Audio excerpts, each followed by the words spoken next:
Kita akan mendengarkan pernyataan dari Sekjen PD Perjuangan Hasto Kristianto.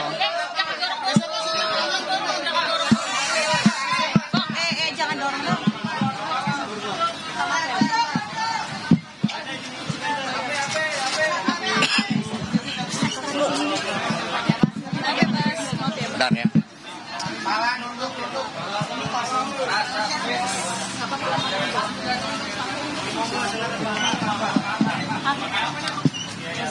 Terima kasih rekan-rekan pers atas kesabarannya menunggu. Jadi hari ini telah dilakukan suatu rapat yang dihadiri oleh seluruh ketua umum dari parpol pengusung Pak Ganjar Mahfud, Ibu Mega, Pak Mardiono, Pak Haritanu, dan juga Bang Oso, serta seluruh tim inti dari TPN 03. Di dalam rapat itu, setiap ketua umum menyampaikan arahan-arahannya, dan kemudian ketua TPN, Mas Arsyad Rashid, menyampaikan laporan terhadap potret dan dinamika Pilpres, dan dari situlah kemudian dikerucutkan pada beberapa hal, yaitu yang pertama bahwa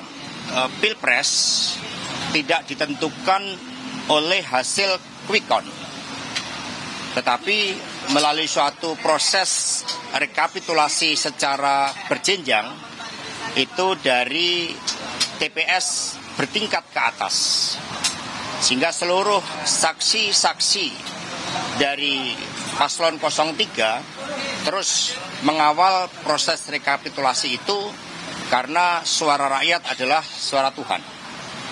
Kemudian yang kedua, disampaikan berbagai temuan-temuan, baik yang disampaikan melalui para aktivis, para pejuang-pejuang pembela demokrasi, terhadap kecenderungan terjadinya rekayasa pemilu yang terutama dilakukan secara sistematis dari hulu ke hilir. Kemudian yang ketiga, dilakukan juga kajian-kajian terhadap beberapa pasal-pasal di dalam undang-undang pemilu tentang keterlibatan dari pejabat negara yang menurut undang-undang pemilu itu bertentangan. Dan kemudian dipaparkan seluruh aspek-aspek secara komprehensif dari hulu ke hilir, baik diawali dari rekayasa hukum di MK, kemudian di tengahnya itu berbagai bentuk intimidasi, penggunaan aparatur negara, kemudian politik anggaran yang secara nyata itu dipraktekkan untuk mendukung pasangan 02. Berbagai anomali pemilu itu telah menyentuh aspek legitimasi dari pemilu tersebut. Nah, karena itulah kemudian yang keempat, dibentuk tim khusus untuk melakukan suatu audit forensik. Dan tim khusus ini nantinya akan terdiri dari pakar hukum, pakar IT, kemudian juga demografi, dan setelah itu mereka-mereka yang memang punya pengalaman di dalam mengungkapkan bukti-bukti material agar apa yang menjadi ketentuan pelanggaran secara terstruktur, artinya melibatkan suatu kekuasaan masif itu dengan suatu orkestrasi yang menyeluruh dan sistematis dengan orkestrasi yang menyeluruh dan dampaknya adalah masif. Ya, sehingga tim khusus ini segera dibentuk, nama-nama sudah dikumpulkan, terdiri dari orang-orang yang punya kredibilitas tinggi dan juga punya suatu spirit di dalam menjaga marwah demokrasi yang berintikan kedaulatan rakyat, demokrasi yang ada etika politik, demokrasi yang tidak menghalalkan segala cara.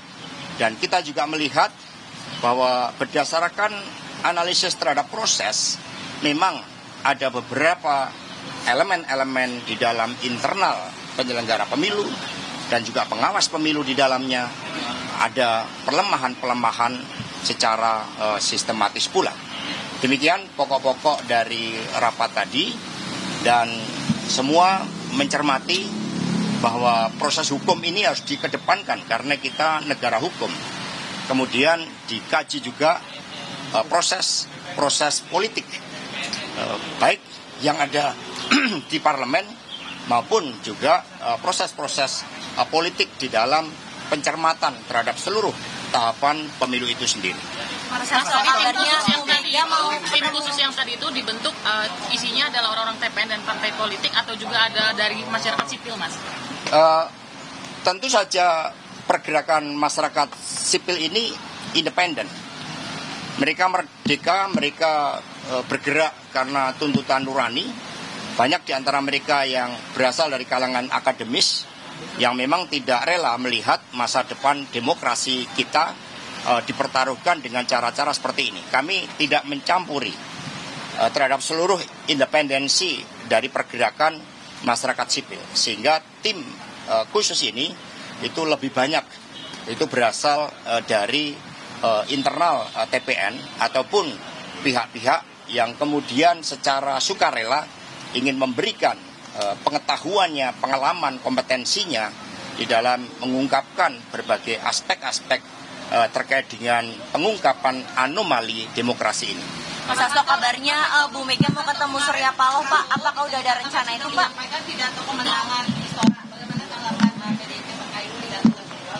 Yang melakukan pidato kemenangan tidak memahami suatu tahapan-tahapan pemilu. Karena menang tidaknya itu ditentukan dari proses rekapitulasi ini. Yang dari bawah, bukan dari hasil quick count. Sehingga mulai hari ini kami menghimbau baik itu seluruh media televisi untuk fokus di dalam perhitungan rekapitulasi yang dilakukan oleh KPU. Ini seluruh konsentrasi kita di sana. Mas, narasi kemenangan Anies Mohaimin yang juga mempertanyakan ini, apakah ada komunikasi untuk menggugat bersama juga? Jadi apa yang terjadi ini kan bisa dirasakan. Buktinya terjadi suatu perbedaan yang sangat tajam antara apa yang terjadi di dalam warga negara Indonesia yang di luar negeri, yang bebas dari bansos, bebas dari intimidasi, bebas dari pengawasan oknum-oknum aparat, dengan apa yang terjadi di dalam negeri. Prinsipnya hak konstitusional warga negara itu harus dijaga, dan hal ini itu yang berdasarkan laporan yang kami terima, tim 01 juga merasakan hal itu. Tetapi masing-masing bekerja dengan independensinya masing-masing, dengan ruang lingkupnya masing-masing. Mas, kabarnya Pak Surya Paloh mau ketemu Bu Mega, Mas. Itu udah ada info resmi itu seperti apa terkait rencana tersebut? Kami belum menerima kabar terkait hal tersebut.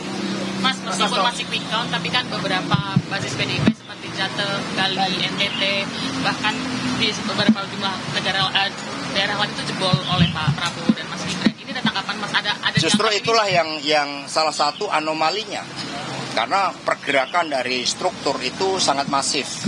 Meskipun kami melihat bahwa elemen-elemen kekuatan penggerak dari PDI Perjuangan seperti kepala-kepala daerah dari kami, banyak sekali yang dilakukan intimidasi dengan menggunakan proses hukum. Tetapi ini kan dirasakan, tetapi bukti-bukti materialnya, nah inilah yang kemudian dirumuskan oleh tim khusus tadi. Mas Hasto, narasi kemenangan semalam, Mas Hasto. Apakah akan menjadi oposisi PDI Perjuangan? Jadi di dalam konstitusi kita bukan sistem parlementer, tidak ada istilah oposisi. Dari pengalaman PDI Perjuangan 2004-2009, posisi saat itu 2004-2009 adalah berada di luar pemerintah. Ini adalah sistem pemerintahan yang kita bangun. Di luar pemerintah artinya ketika ada kebijakan-kebijakan yang pro rakyat, membangun kemampuan bangsa ini secara agregat, secara kolektif untuk kemajuan, didukung. Tetapi ketika ada yang berbeda, misalnya impor beras yang merugikan kepentingan petani, nah di situ menyampaikan suatu sikapnya. Nah terhadap sikap-sikap politik itu tentu saja belum tahapannya ke sana, Karena tahapan saat ini adalah mencermati seluruh proses rekapitulasi penghitungan suara dari KPU yang nantinya akan dijadikan sebagai basis pengambilan keputusan terkait dengan penetapan pasangan calon terpilih. Mas Hasto, keunggulan Prabowo Gibran sementara ini disebut karena adanya Jokowi efek, Mas. Apa Mas Hasto setuju dengan itu? Jadi kita ini membangun people effect. Ya, kekuatan kolektif Indonesia sejak dulu tidak dibangun oleh kekuatan orang per orang. Terlalu berbahaya kalau republik ini bertumpu pada kekuatan orang per orang. Sehingga yang ada adalah suatu penggunaan dari instrumen-instrumen negara dari hulu ke hilir. Mas Hasto, narasi kemenangan semalam ini juga ditutup dengan ajakan merangkul semua pihak, Mas. Nah, PDIP dari hasil real quick count ini menjadi salah satu partai yang kembali memenangkan pemilu. Apa sebenarnya respon dari ajakan rangkulan tersebut? Ya, sebenarnya apa yang ditargetkan oleh PDI Perjuangan untuk menang 3 kali berturut-turut terkait dengan PDI Perjuangan berdasarkan rekapitulasi internal kami mendapatkan kepercayaan rakyat. Tetapi tugas kami kan juga mendorong bagaimana partai-partai politik betul-betul mendapatkan suara sesuai dengan dukungan rakyat tanpa adanya suatu anomali atau suatu hambatan-hambatan secara sistemik terhadap upaya untuk mendapatkan suara dari rakyat itu. Nah, sehingga ketika ada pihak-pihak yang kemudian menyampaikan pidato kemenangan, menyampaikan berbagai janji-janji manis, tentu saja itu terlalu dini. Karena tahapan kita sekarang belum ke sana, kita mengawal bersama-sama agar suara rakyat betul-betul bisa dipertanggungjawabkan.